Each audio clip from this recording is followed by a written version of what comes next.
Romans chapter 1 verses 14 to 18. Ito po yung sulat po ni Apostle Paul sa mga Christians sa Rome. That's why this letter is to the Roman Christians. Ang sabi po niya sa verse 14, although lagi nating binabasa yung context, but I would like to go straight to our verses.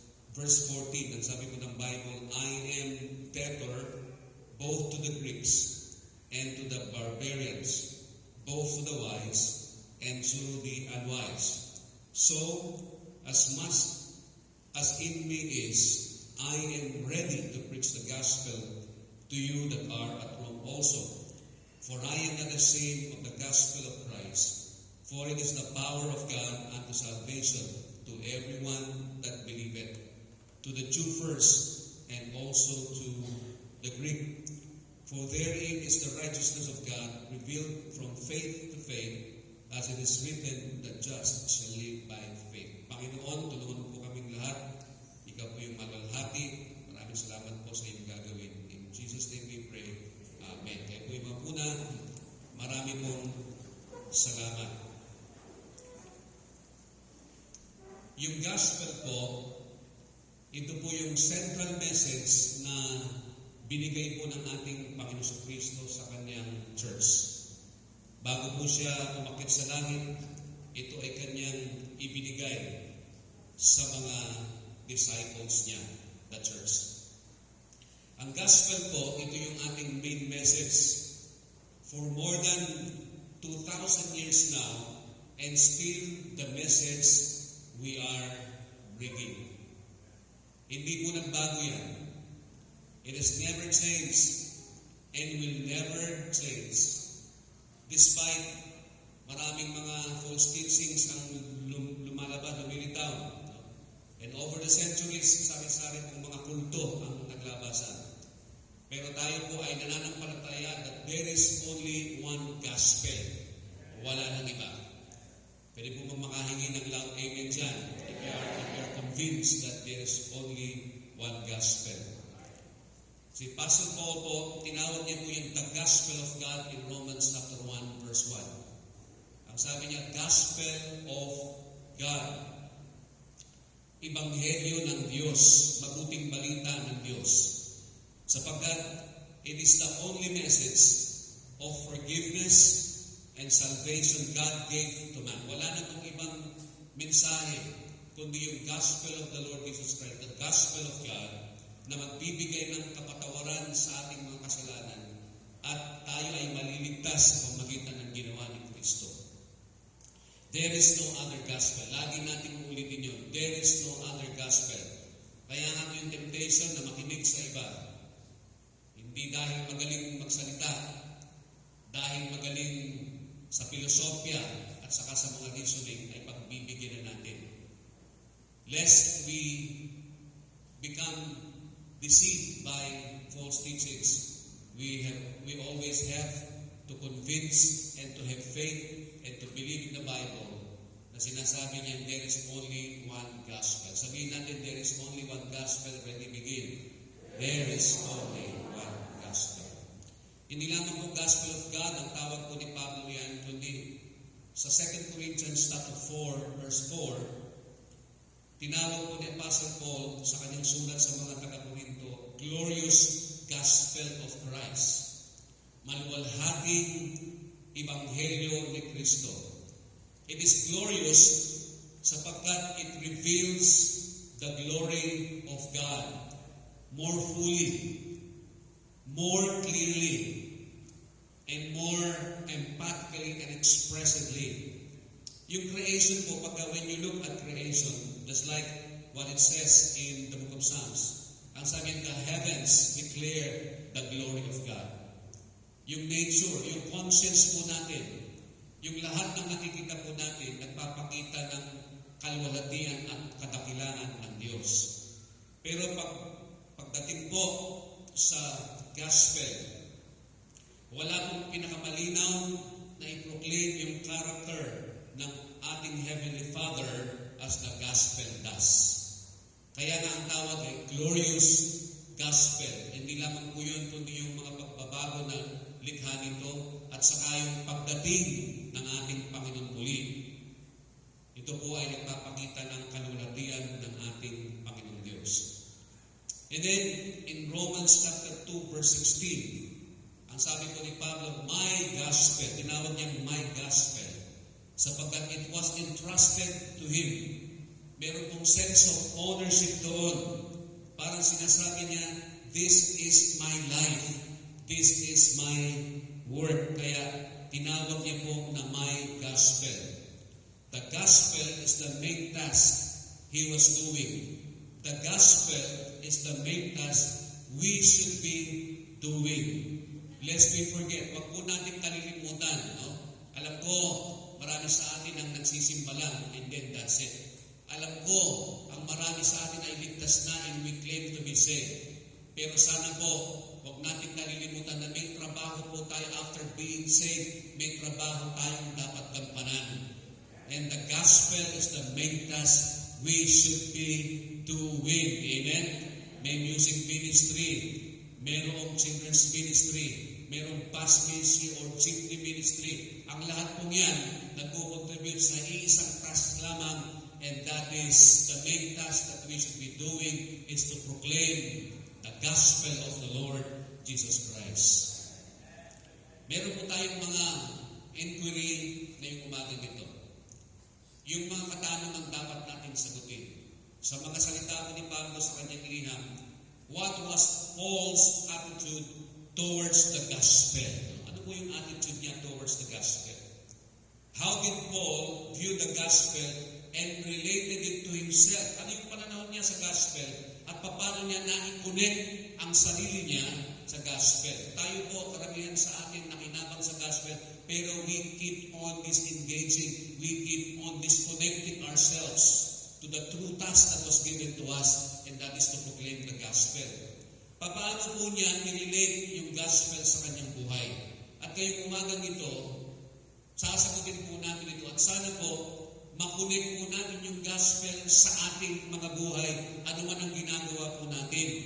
At sana po mga kapatid na masabi natin, totoo nga na ito ang purpose kung bakit ako na-save, upang makunik, upang masaturate ang gospel at ma-communicate ito sa mga ibang mga tao. So we will try to answer these questions by looking at the 3 I ams of the Apostle Paul. Nakita po niyo yan.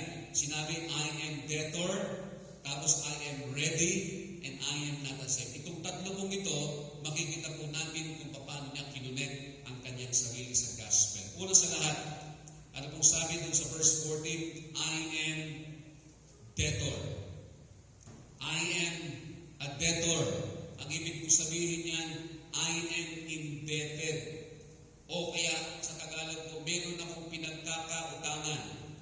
I am under an obligation to pay that debt. I am a debtor. And I hope na ito po ay masasabi po natin after hearing this message. To illustrate this, halimbawa po, merong nagbigay sa iyo ng 100,000. Sapagkat alam niyang membro ka at tapat na member ng Graceway Bible Baptist Church. At sinabi niya, I want to remain anonymous. Ayokong malaman ng pastor mo na ako ang nagbigay. Ayokong malaman ng church na ako ang nagbigay. So dahil nasa iyo yung cheque, yung 100,000, o sabihin natin ito ay nasa cash na 100,000 pesos. Ang ibig sabihin niyan, hanggat hindi mo nilalagay dun sa offering for the church, you are in debt. You are in debt to the giver for that amount until you put that exact sum of money in the offering box or offering plate. Habang hawak-hawak mo yan at hindi mo binibigay, meron kang pagkakautang doon sa nagbigay at meron kang pagkakautang sa church. 100,000, that's a lot of money. At hindi ito iyo, pinagbibigay lang sa iyo. Ibig sabihin, meron kang utang doon sa nagbigay at meron kang utang. Mababayaran mo lang yun pagka ito ay binigay doon sa intended purpose. Alam niyo po ba mga kapatid, we have received the gospel and all its blessings. at saka yung lahat ng spiritual benefits nito. Ang lahat na magsasabing nanampalataya sa Panginoon at kinilala siya bilang kanyang tagapagligtas, nakinabang po tayo. Ibinigay po sa atin ang buhay na walang hanggan. Ibinigay po sa atin yung selyo ng banal na Espiritu. Ibinigay po sa atin yung tahanan sa langit na bayan. Just to mention a few. Marami pong mga blessings. Pero at the same time, yung ibinigay po sa atin ay pinagkatiwala po sa atin. Kaya nga, kung ito'y pinagkatiwala sa atin, meron po tayong pagkakautang. We are under an obligation. We are indebted to God who entrusted us the message of the gospel. Bawat isa po sa atin is indebted to this lost world. Meron po tayong obligasyon sa mundo pong ito na hindi pa nakakakilala sa ating Panginoon. We are under obligation to give it to others. Hanggang hindi natin ito ibinibigay sa iba at nananatili sa atin, hindi natin ibinabahagi, meron po tayong pagkakautang sa ating pong daigdig na ito. Amen po ba? Ang prinsip na ito ay hindi lang po para sa inyo, para po din sa akin ito to remind me that I am indebted to my God and I am indebted to this lost and dying world which we live in. So we are under obligation to give it to others. We are under obligation to give it away, to share it. Ang sabi po rito, I am a debtor. Binanggit niya po yan, yung isang klase ng tao. Ang sabi niya, I am a debtor both to the Greeks and to the barbarians. Sino po yung mga Grego ito? Who were the Greeks during those times? Not mentioning their citizenship. Yung mga Grego po sa panahon yun, they were the learned people. Ito yung mga educated people. And in the minds of their philosophers like Aristotle, si Plato, and the other great ones, pagka nagsalita po sila, they spoke with knowledge. They spoke with the discoveries of the day. Mga culture dito, mga well-dressed, pagka nagbihid sila, alam na alam mo sila yung mga Grego. Sila ay refined kumilos. Well-mannered sila. Nakakakilala sila sa mga etiquette, mga table manners, at saka yung conversational ethics. Ethical and socially correct. Sa paningin ng mundo, they were the wise. They were the wise, worldly wise. They had the wisdom of the world. Yun po yung mga Grego sa panahon nila. And then hindi lamang po nagkakautang si Pablo sa mga Grego, kundi ang sabi niya, and to the barbarians. Sino yung mga barbarians naman? Ito yung kabaligtaran ng mga Greeks. They were the unlearned. Walang mga pinag-aralan. They were rough, mga gaspang. They were unsophisticated, lacking social graces. Ito po ay galaw-gaw, mga bastos, walang mga pinag-aralan. Nasa baba po sila ng mundo. Ibig sabihin, yung level ng mundo. At pagka nagsalita sila, halos hindi mo sila maintindihan. They spoke gibberish. Kaya kami nagsabi, when they spoke, ganito sila magsalita.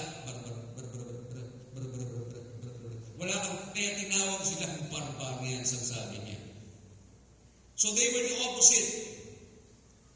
Pero po si Pablo, he felt under obligation to give the gospel both to those who are at the top and to those who are at the bottom. Yung higher class, yung middle class, and lower class.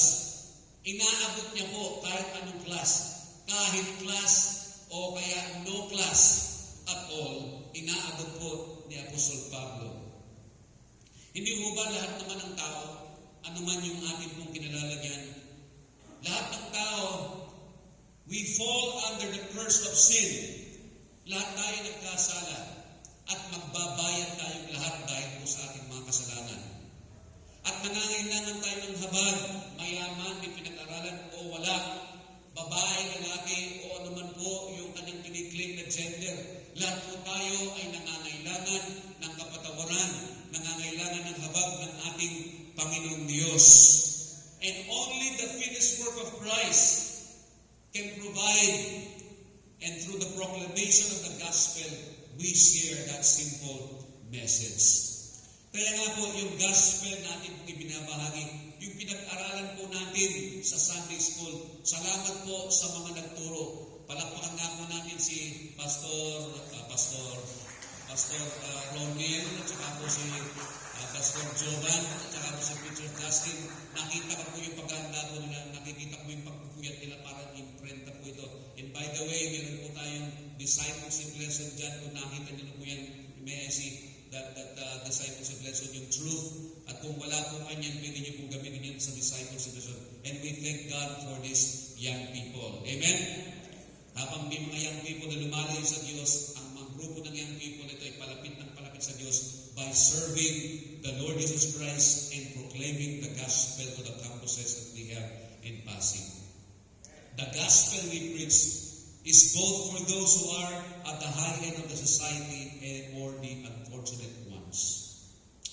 Sana po, nasabi po natin, sana maging sensitive po tayo that we are embedded. Lahat po tayo, meron po tayong mga gospel na pinagkatiwala sa atin at dapat po masabi po natin nagkakautang tayo sa mundong ito.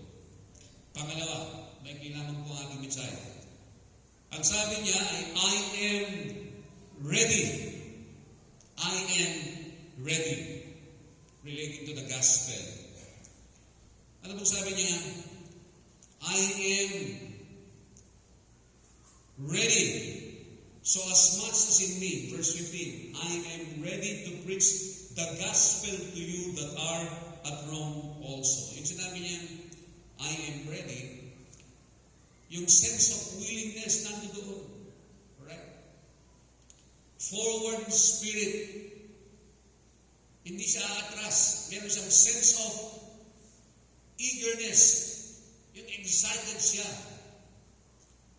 Ibang klase yung si Pastor Pablo na yung kanyang utang ay excited niyang bayaran. Kayo po ba, pagka may utang po kayo, excited po ba kayo magbayad? Meron po minsan nagbabayad pero hindi excited. Halimbawa po, yung narinig ko na illustration, yung tax, we are under obligation to pay our taxes. Tama mga kapatid? Pero excited ba kayong bayaran yung mga taxes ninyo?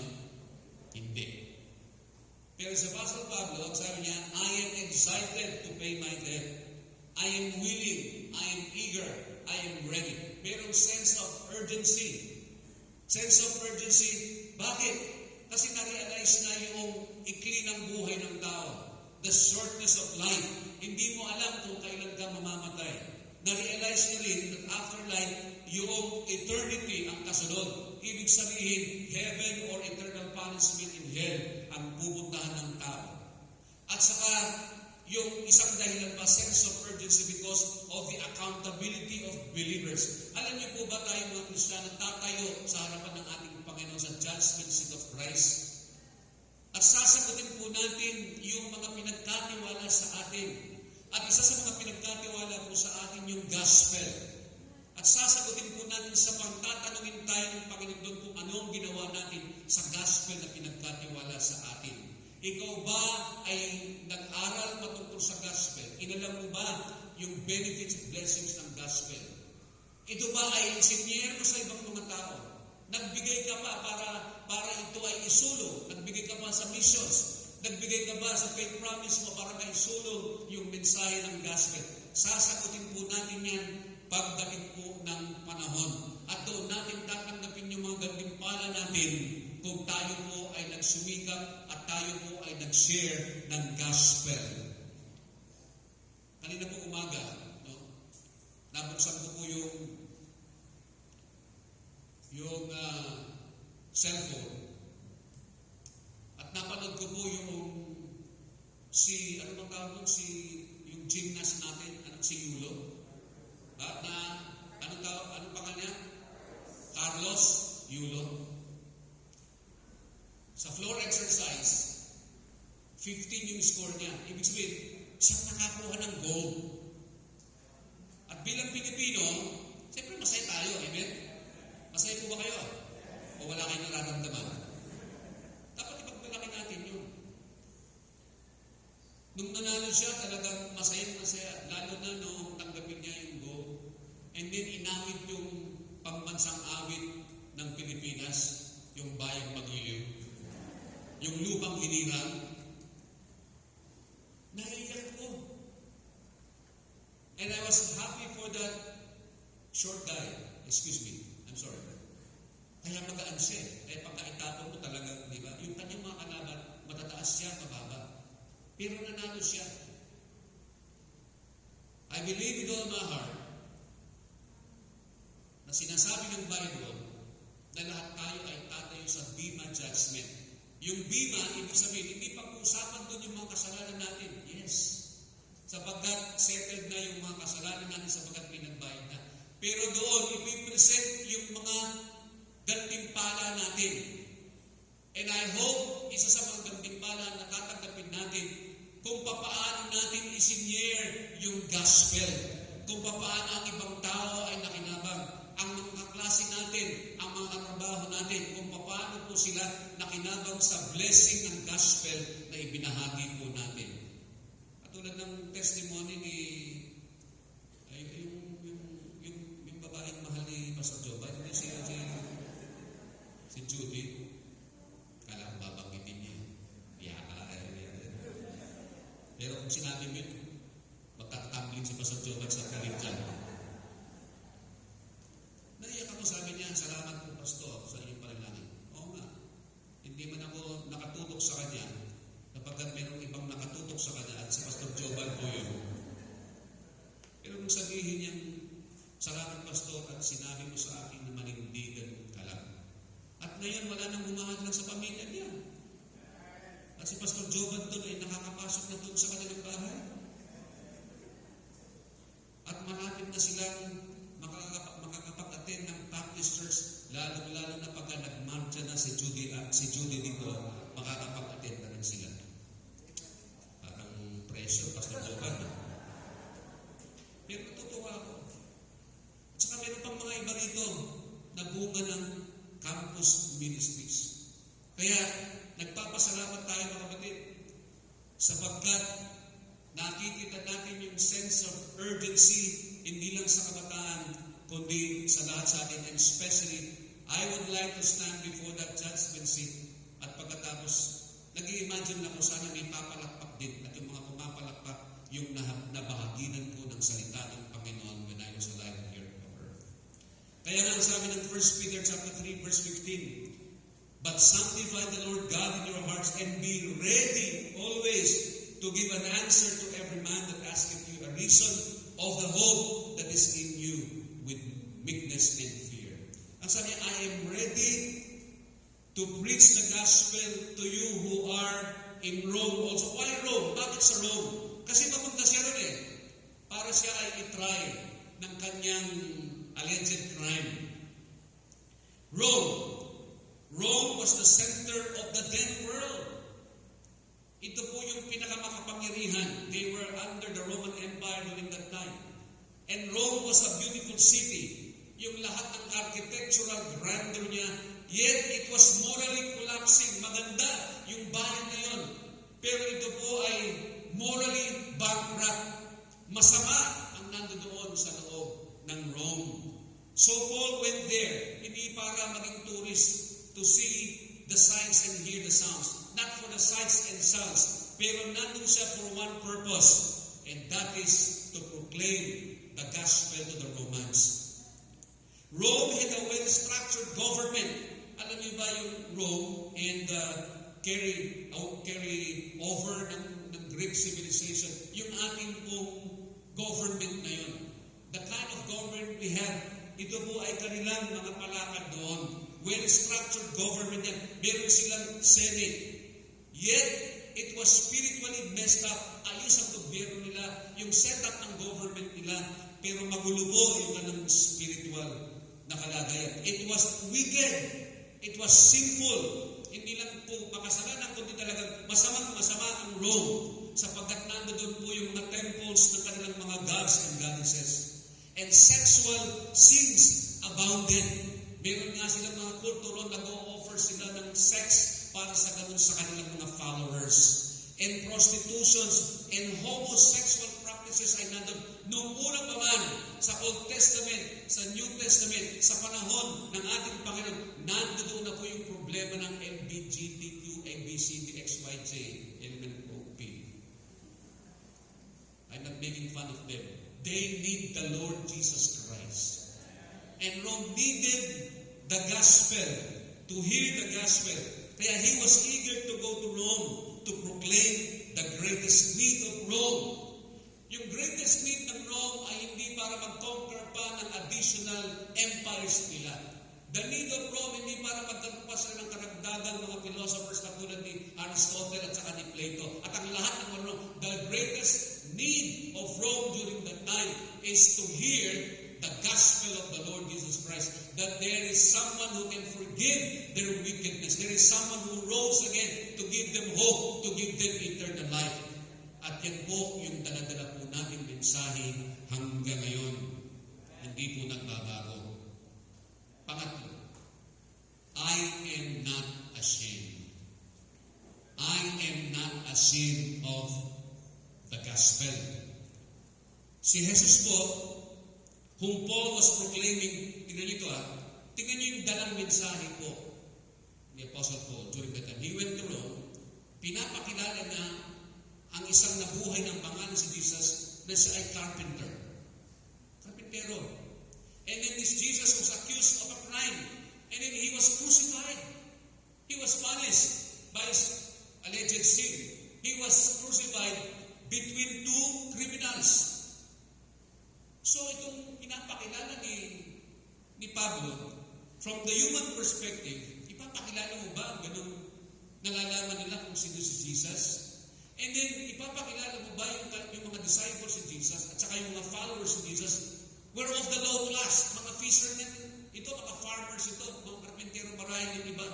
And then the Christians were in the minority. And yet, ito yung pinuproclaim ni Apostle Paul. Parang sinasabi niya na, maniwala kayo dito sa karpentero ito.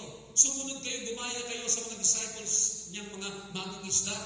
At parang sa mensahe niya, ibang to be identified with this message is embarrassing from the human point of view. But Paul was not ashamed.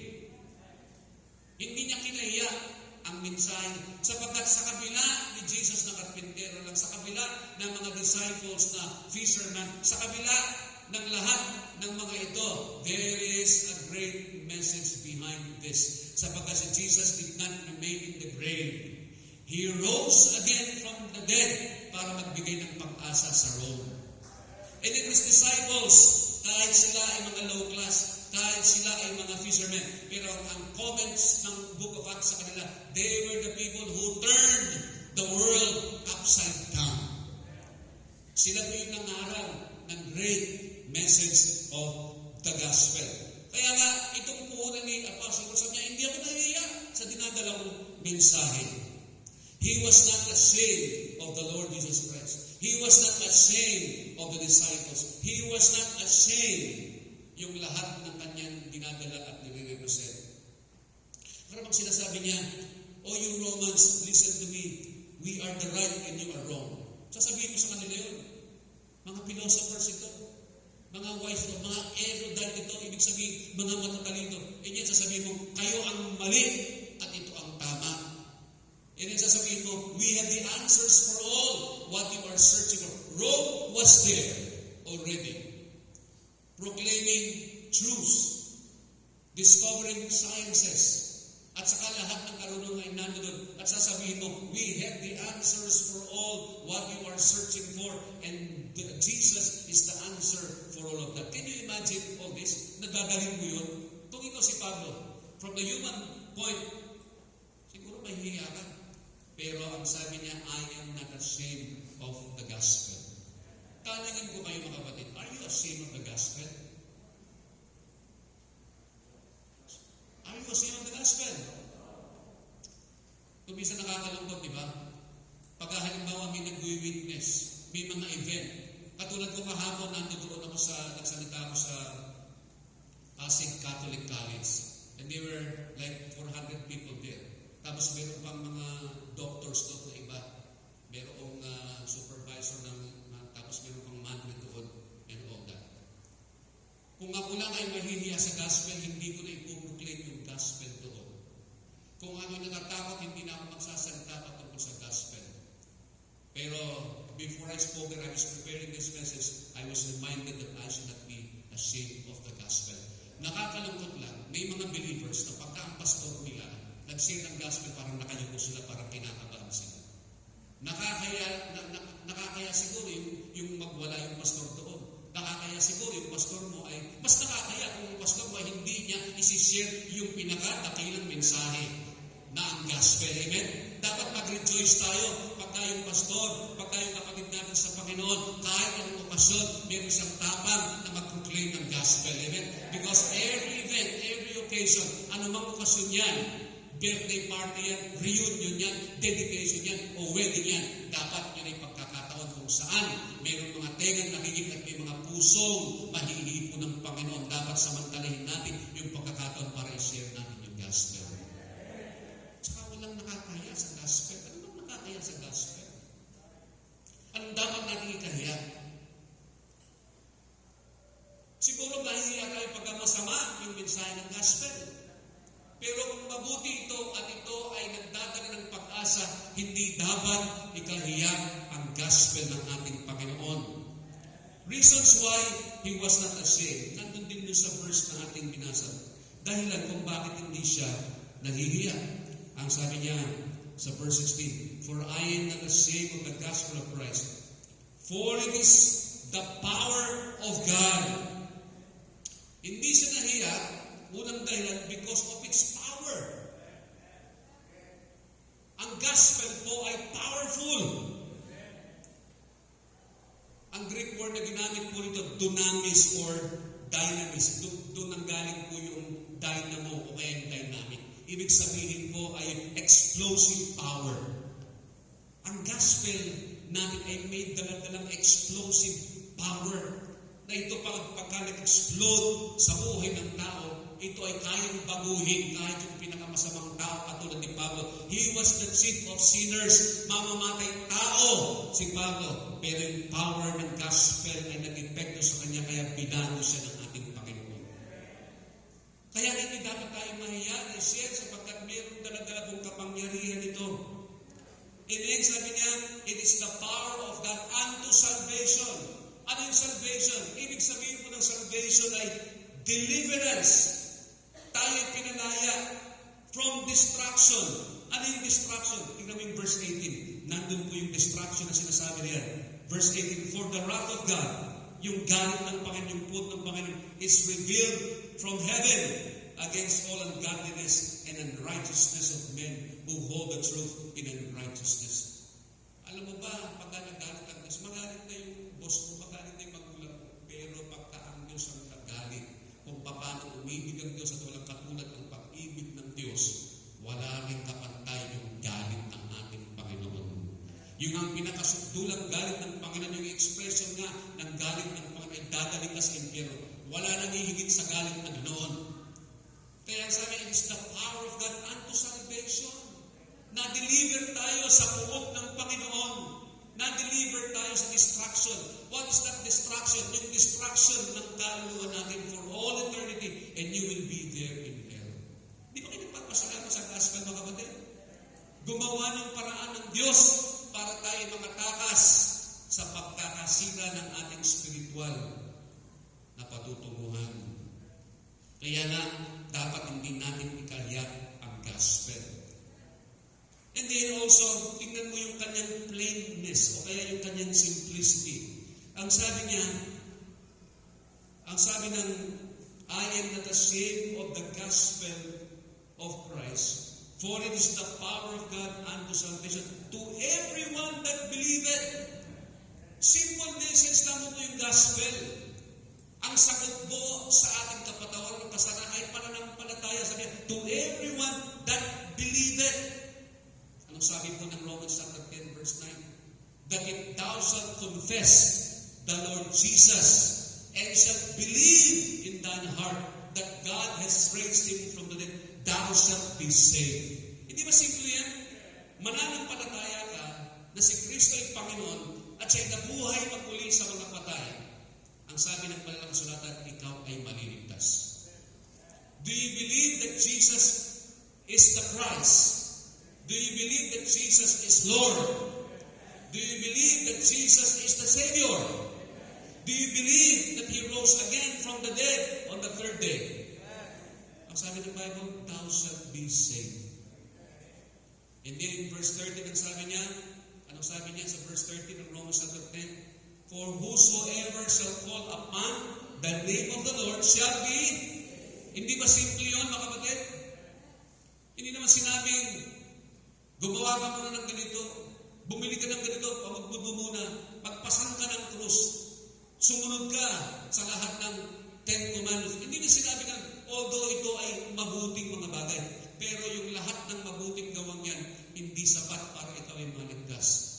Ang pananampalataya natin sa Panginoon, yun ang makapagbibigay ng kaligtasan. Napakasimple naman yan, Pastor. Wala akong magagawa, yun sabi ng Bible eh. Maaring simple sa atin, pero hindi naging simple sa Diyos. Bakit? Sapagkat the Father gave His only begotten Son. Pinagmasdan niyang makita ang kanyang anak na napako sa krus at nung namamatay siya, ang sabi ng Bible, hindi niya matignan ang kanyang anak sapagkat ang lahat ng kasalanan ng mundo ay ibinuhos sa kanya. Napakasimple po. It's power. Kaya hindi tayo dapat mahiya na ibahagi dito. Hindi dapat tayo mahiya sapagkat simple lang po yung mensahe ng kaligtasan. And then, we should not be ashamed because of its plenary. When you say it's plenary, ito po ay comprehensive. To the Jews and to the Greeks. Ano sabi niya? I am not ashamed of the gospel, for it is the power of God unto salvation. Again, binanggit niya uli yan. To the Jew first, and also to the Greek. Ano po yun? Sino po yung mga Hudyo? Sino po yung mga religion eh? Sino po yung mga highly religious? But the Greeks, they were atheists. They were the non-religious people. Yung mga Hudyo, self-righteous sila. Akala nila silang mga matuwid na tao. Pero itong mga Greeks, sila yung mga unrighteous. Sila yung mga masama. Pero ang gospel ay kailangan ma-increase both to the religious and non-religious. Both to the self-righteous and the unrighteous. Kaya inaabot po natin kahit sino. And then, ang sabi ng Banal na Kasulatan, yung kanyang provision. Ano yung kanyang provision? Ang sabi po roon sa ating verse 17, it says, for therein is the righteousness of God revealed from faith to faith, as it is written, the just shall live by faith. Ano po yung kanyang provision? Ang kanyang provision, the righteousness of God. Kailangan mo magkaroon ng righteousness ng Diyos para makapasok ka sa langit. Yung forgiveness, ang ibig sabihin ng forgiveness, nakansela yung ating pagkakautang, pagbabayaran sana natin, pero nakansela yan because of forgiveness. And then ibig sabihin, nung pinatawad tayo, we are back to nothing. Pero hindi sapat yun. Yung nahugasan ka na, wala nang laman ang yung spiritual condition. Dapat may idagdag sa'yo. Anong dapat idagdag sa'yo? Idagdag yung katwiran ng Diyos upang pagka humarap ka sa Ama, ang makita ng Ama ay yung katwiran ng kanyang anak. Unless yung righteousness si Jesus ay wala sa'yo, you cannot be saved. Kailangan mahugasan ka muna ng kasalanan, maalis yung kasalanan, at wala kang laman, at ang ilalaman sa iyo, ang ilalagay sa iyo, yung righteousness ng Panginoon para ikaw ay maligtas. Yun ang provision that provide ng Diyos, ang Diyos, ng katwiran. Hindi ng sarili mong katwiran, kundi katwiran ng Diyos. For by grace are you saved through faith. It is not of yourselves, it is the gift of God. Ano yung gift ng Panginoon? Yung righteousness na kailangan mo para ikaw ay maligtas. Amen po mga kapatid. There is none righteous, no not one. Totoo. Sa ating sariling katwiran. Pero yung katwiran ni Kristo, ang sabi, the righteousness of Christ is the end of the law. Romans chapter 10, verse 2, verse 3. Kaya nga, yun ang kanyang provision. Walang nakakaya sa gospel It is a very beautiful message. Do you realize the beauty of the message, mga kapatid? Napakaganda ng mensahe. Kung sa atin lang pagkatinignan tayo ng Diyos, hindi tayo papasa sa kanyang standard. Magpakabuti ka ngayon, bukas ulit, magkakasala ka. Pero the righteousness of God, it becomes permanent in you. Hindi na mawawala yun. Kaya nakatago tayo sa righteousness ni Kristo. Kaya nga hindi na tayo hahatulan sa impyerno, kundi tayo ay bibigyan ng buhay na walang hanggan because we are righteous because of the righteousness of Christ.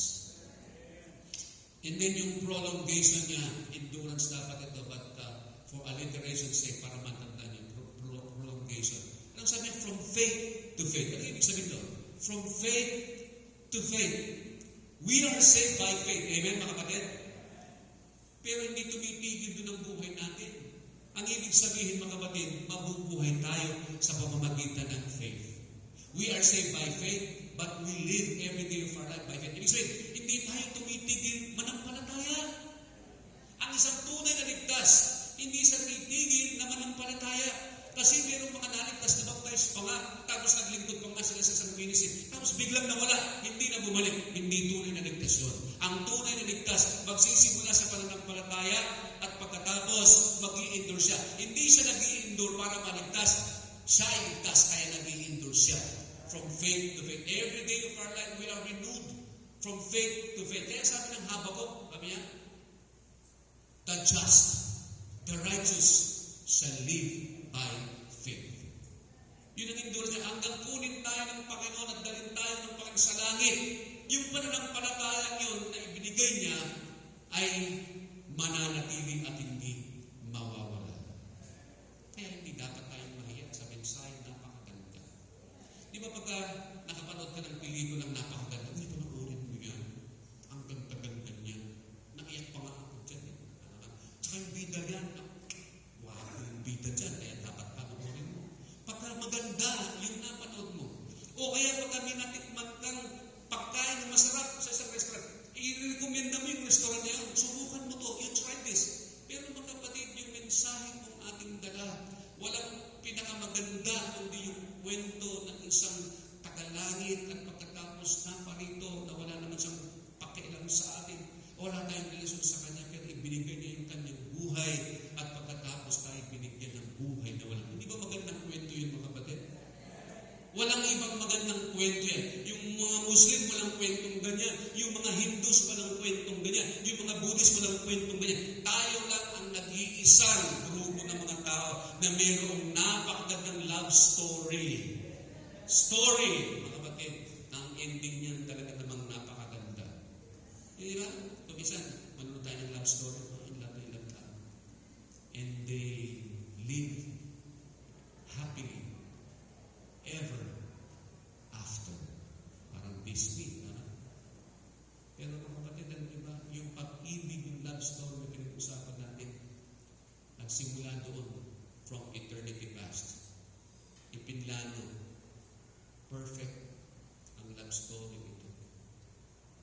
And then, yung isang tagapagligtas, siguro sa love story, ito yung prinsipyo na nakasakay sa stallion. Na i-rescue niya yung prinsesa sa isang bruha. And then maliligtas niya. And then magpapakasal silang dalawa. Doon papasok yung epilogue. And they live happily ever after. Si Kristo po yung dumating para iligtas tayo. At alam niyo ba, pakakasalan tayo ni Kristo kung sa langit na bayan. And they will live happily, joyfully, with that Prince of Peace, hindi ever after, kundi for all eternity. Walang katapusan. Hindi ba magandang love story, mga kapatid? Hindi ba dapat ikwento natin yan sa mundong hindi paligtas? Amen? Dapat hindi tayo mahiya. Dapat ma-realize natin na nagkakautang tayo to this lost and dying world. And then dapat ma-realize natin na dapat maging ready tayo. We have the greatest message. We have a debt to settle. And we should be eager to share it. they should not be ashamed. Kung kinahiya mo yung gospel, humingi ka ng tawad sa Panginoon. Kung hindi ka pa nakakapag-share ng gospel, mag-aral ka para makapag-share ka ng gospel. Hingi mo sa Diyos, sabihin ka ng puso na magkaroon ng desire para i-share mo yung gospel. This morning, ito po yung demands ng gospel sa ating Graceway. Ito po yung demand. Ito po yung hinihingi ng gospel sa ating ngayong umaga. Where you go every day, listen, where you go every day, maybe in your workplace, o kaya sa college kung saan ka naka-enroll, that is your role. Yun po yung role mo. Bakit? Kasi doon sa workplace mo, doon sa campus na pinupuntahan mo, o kaya sa community mo, parang Rome. Nandoon yung mga Griego, nandoon yung mga barbarians, nandoon yung mga religious na tao, nandoon yung mga atheists, nandoon yung makasalanan, nandoon yung mga self-righteous. That is your Rome. At kung pupunta ka sa Rome, be ready. Be not ashamed. At dalhin mo yung tungkulin mo para i-share yung gospel at wala tayong pinipili. Mga bisita po namin, nag-invite siguro ang mga kaibigan ninyo sa inyo. I hope you have the most important message in your life. Sana nananahan na si Kristo ay naparito, namatay siya para sa iyo. Hindi siya nanatiling patay, kundi nabuhay siyang maguli. At ang sabi ng Bible, kung paniniwalaan mo ito, ikaw ay dadalhin niya dun sa langit. Siya ay babalik na muli. It can happen anytime. At huwag kang pupunta sa impyerno sapagkat pagka nakapunta ka na ron, hindi ka na makakalabas doon. There is no exit door in hell.